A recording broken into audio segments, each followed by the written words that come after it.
Hello again. I'm making a painting on this little board canvas thing. I made a handful of these earlier in the year and I love the little integrated fixture bar. Okay, looking at some George Bellows paintings for his kind of gestural mark making and deep, rich colors and kind of very action oriented boxing paintings. Now adding my very scientific reference image printed on a home printer from probably the first page of Google image results for great white shark. It's really, really high quality stuff that I'm working off of. And yeah, I'm recording this now a couple of weeks after making this painting. And similar to when I made it, I don't really know why I made it.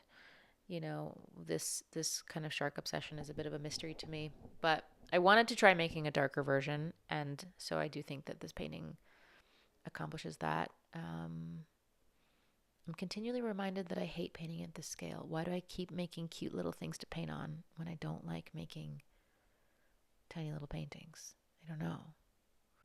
Well, I do know because it's just fun to make cute little things, but I definitely need to channel that impulse elsewhere. Um, and yeah, I mean, I love to learn my lessons, you know, over a couple of mistakes. God forbid we learn after just one. No, no, no. It's got to be several. Anyway, um, I'll probably never paint on like a dark red background again. I didn't really like that experience, but I don't know. Whatever. The palette of this painting turns out lovely. I borrowed it from another shark painting that I made that I thought was successful. So just squeezed the same colors out, which I'm sorry, couldn't tell you now what they are. But I guess the good thing about this canvas being so tiny is I kind of have to be really gestural with it because my brushes aren't super duper tiny. And my eyesight's not that great. So at a certain point, you know, I must rely on gesture because I can't get that detailed. I don't have like a single hair brush, you know? Anyway, I've been thinking about this image. Sorry, not this image that you are looking at. There's an image in my mind. Um, I was listening to a friend tell a story a couple of weeks ago about some upstairs neighbors that she had at like her first apartment with her husband, and she said the upstairs neighbors were feeding a family of raccoons out of a kiddie pool in the carport. And it just conjured such a specific scene. Like I suddenly pictured the house as being painted kind of like yellowish and orange, and of course the kiddie pool is that bright blue that we all know. And I just imagine this older woman like tipping over a bag of dog food into this kiddie pool with all of these little raccoons around with their little fingers. And there's something so insane about that, about doing that, you know, but also sort of relatable. I'd love to have a family of raccoons in the backyard that are dependent on me, but I'm not going to do that because that's a terrible idea. Pausing to take a moment for how hilariously sort of bucktoothed this shark looks right now. It gets a little better later, but it's pretty goofy right now, and I enjoy that.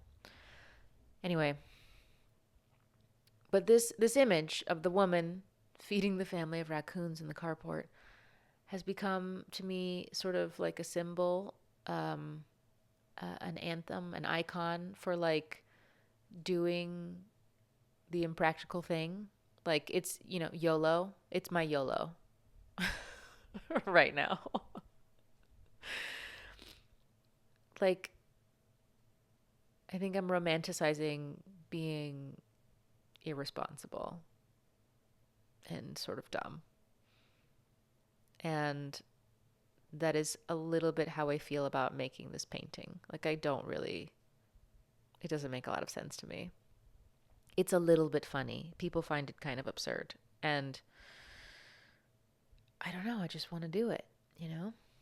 I've never really painted splashing water before, so you're watching me figure out, well, I wouldn't say figure out how to do it, but realize that I don't know how to do it. Um, anyway, it gets better. But yeah, this feels like such a Bob Ross move. And I kind of hate that for me, but it was worth trying. I mean, it worked. It works, but there's something about doing it that feels very corny. Ooh, I figured out a better way to do it. This is much more effective. Um, in fact, so effective that I think I overdo it. And yeah, there was a moment where it ends up all over my face. Got a little enthusiastic there. Um, I also saw someone recently driving down I-35 in Austin in a pickup truck, and the back window of the cab was open, and through the back of the cab stuck like maybe a foot of like a 4x4 post. So presumably this thing was so long that it didn't fit in the cab. Um, and so they had to stick it out the back window, but only a few inches. And so this thing was absolutely long enough to just sit in the bed of the truck, but for some reason they wanted it in the cab of the truck with them, and I just could not make sense of why. And it seems so silly. And to me now, the raccoons and the poor use of the pickup truck are related to me and somehow spiritually aligned with this painting. So I don't know. That's how my brain works. There's my shark.